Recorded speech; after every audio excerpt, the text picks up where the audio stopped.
আজকে প্রদেশ যুব মোর্চার পক্ষ থেকে আমাদের আগরতলা সিটি সেন্টার প্রাঙ্গণে পথচারীদের মধ্যে তরমুজ, ঠান্ডা পানীয় এবং শরবত বিতরণের আজকে আমাদের এই কর্মসূচি এবং আমাদের এই কর্মসূচি ইতিমধ্যে 23 তারিখ থেকে শুরু হয়েছে।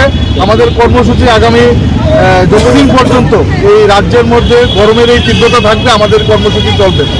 পাশাপাশি আপনারা হয়তো ইতিমধ্যে সূচনা পেয়ে গেছেন যে রাজ্য যুব মোর্চার পক্ষ থেকে সপ্তাহব্যাপী বৃক্ষরোপণের এক কর্মসূচি নেওয়া হয়েছে হাতে।